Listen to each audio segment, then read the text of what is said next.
ಈ ದಿನ ಮೈಸೂರು ಪರಿಸರ ಬಳಗದಿಂದ ಹಸಿರು ಮೈಸೂರು ಆವರಣದಲ್ಲಿ ಸಾಲುಮರದ ತಿಮ್ಮಕ್ಕನಿಗೆ ಶ್ರದ್ಧಾಂಜಲಿ ಸಭೆಯನ್ನು ಮೈಸೂರಿನ ಪ್ರಜ್ಞಾವಂತ ನಾಗರಿಕರು, ಪರಿಸರ ಪ್ರಿಯರು ಆಯೋಜನೆ ಮಾಡಿ ಹೃದಯ ಸ್ಪರ್ಶಿಯಾಗಿ ಶ್ರದ್ಧಾಂಜಲಿಯನ್ನು ಸಲ್ಲಿಸಿದ್ದಾರೆ. ಆ ಮುಖಾಂತರ ಹೆಚ್ಚು ಜಾಗೃತಿಗೊಳಿಸ್ತಾ ನಾವು ಪ್ರತಿ ಸಾಲಿನಲ್ಲೂ ಕೂಡ ಆ ಹಸಿರು ವಾತಾವರಣನ ನಿರ್ಮಾಣ ಮಾಡೋಕ್ಕೆ ನಮ್ಮ ಜವಾಬ್ದಾರಿಯನ್ನು ನಾವು ಹೆಚ್ಚು ಹೊರೋಣ, ಸಂಘಟಿತರಾಗೋಣ. ಸಮತೋಲನದ ಪ್ರಕೃತಿಗಾಗಿ ನಮ್ಮ ಸದಾಕಾಲದ ಚಿಂತನೆ ಹೀಗೆ ಮುಂದುವರಿಬೇಕು ಅನ್ನುವಂಥ ನಿಶ್ಚಿತವಾದಂಥ ವಿಚಾರವನ್ನು ಎಲ್ಲರೂ ತಗೊಂಡು ಆ ಹೆಜ್ಜೆಗಳನ್ನು ಮುಂದುವರಿಸುವಂಥ ಪ್ರಯತ್ನ ಆಗಿದೆ. ನೈಜ ರೂಪದಲ್ಲಿ ಈ ಒಂದು ತಿಮ್ಮಕ್ಕನ ಕಾರ್ಯ ಸಾವಿರಾರು ವರ್ಷ ಈ ಸಮಾಜಕ್ಕೆ ಮಾರ್ಗದರ್ಶಿಯಾಗಿದೆ. ಅದನ್ನು ನಮ್ಮ ಯುವ ಪರಂಪರೆಗೆ ತರಬೇಕು, ಯುವ ಪೀಳಿಗೆಗೆ ಕೊಂಡೊಯ್ಯುವಂಥ ಪ್ರಯತ್ನ ನಮ್ಮೆಲ್ಲರ ಜವಾಬ್ದಾರಿನ ಮುಂದುವರಿಸಬೇಕು ಅನ್ನುವಂಥ ಚಿಂತನೆಯೊಂದಿಗೆ ಈ ಶ್ರದ್ಧಾಂಜಲಿಯನ್ನು ಸಲ್ಲಿಸಿದ್ದೀವಿ.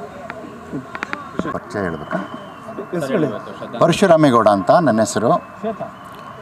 ಇವತ್ತು ಮೊನ್ನೆ ನಮ್ಮ ಪರಿಸರ ರಾಯಭಾರಿ ವೃಕ್ಷಮಾತೆ ಸಾಲುಮರದ ತಿಮ್ಮಕ್ಕ ನಮ್ಮನ್ನು ಅಗಲಿ ಹೋಗಿದ್ದಾರೆ. ಅವರ ನೆನಪಿಗೆ ನಾವು ಇವತ್ತು ಶ್ರದ್ಧಾಂಜಲಿ ಅರ್ಪಿಸಿದ್ದೀವಿ ಮತ್ತು ನುಡಿನಮನ ಕೂಡ ಕಾರ್ಯಕ್ರಮ ಮಾಡಿದ್ದೀವಿ.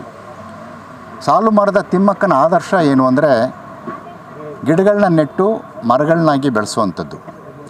ಅದನ್ನು ನಿಜವಾದ ಅರ್ಥದಲ್ಲಿ ಮಾಡ್ತಾ ಇರೋ ಕೆಲವೇ ವ್ಯಕ್ತಿಗಳಲ್ಲಿ ನನಗೆ ಗೊತ್ತಿರೋರಲ್ಲಿ ಮೈಸೂರಿನ ಎಚ್ ವಿ ರಾಜೀವ್ ಅವರು.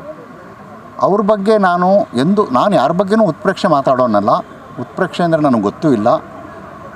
ನಾನು ಅವರನ್ನು ಗಮನಿಸಿದ ಹಾಗೆ ಒಂದು ವರ್ಷಕ್ಕೆ 15ರಿಂದ 20,000 ಗಿಡಗಳನ್ನ ನರ್ಸರಿಯಲ್ಲಿ ಬೆಳೆಸಿ ಸಮಾಜಕ್ಕೆ ಯಾರ್ಯಾರು ಸಂಘ ಸಂಸ್ಥೆಗಳು ಗಿಡಗಳನ್ನ ನೆಟ್ಟು ಬೆಳೆಸ್ತಾರೋ, ಪ್ರಾಮಾಣಿಕವಾಗಿ ಬೆಳೆಸ್ತಾರೋ, ನೀರು ಹಾಕಿ ಪೋಷಣೆ ಮಾಡಿ ಅಂಥವ್ರಿಗೆ ಉಚಿತವಾಗಿ ಕೊಡೋ ಕೆಲಸನ ಕಳೆದ 7-8 ವರ್ಷಗಳಿಂದ ಮಾಡ್ತಾಯಿದ್ದಾರೆ.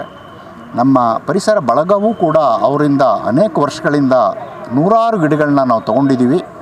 ಹಾಗಾಗಿ ನಮ್ಮ ಸಾಲುಮರದ ತಿಮ್ಮಕ್ಕನ ಶ್ರದ್ಧಾಂಜಲಿ ಕಾರ್ಯಕ್ರಮನ ಅವರ ನರ್ಸರಿಯಲ್ಲಿ ಮಾಡಿದ್ದು ಸಾರ್ಥಕವಾಗಿದೆ, ಭಾಳ ಅರ್ಥಪೂರ್ಣವಾಗಿದೆ, ತುಂಬ ಅನ್ವರ್ಥವಾಗಿದೆ. ಈ ಪರಂಪರೆ ಮುಂದುವರಿಲಿ. ರಾಜೀವ್ ಥರದ ಪರಿಸರ ನಿಜವಾದ ಕಾಳಜಿಯುಳ್ಳ ಪರಿಸರ ಪ್ರೇಮಿಗಳು ಎಲ್ಲೆಡೆ, ನಾಡಿನ ಎಲ್ಲೆಡೆ ಅವರ ಪ್ರಭಾವ ಬೀರಲಿ, ಅವರಂಥವ್ರ ಸಂಖ್ಯೆ ಜಾಸ್ತಿ ಆಗಲಿ, ಈ ನಾಡಿನ ಪರಿಸರ ಸಂರಕ್ಷಣೆ ಆಗಲಿ ಅಂತ ನಾನು ಈ ಸಂದರ್ಭದಲ್ಲಿ ಹಾರೈಸ್ತೀನಿ. ನಮಸ್ಕಾರ.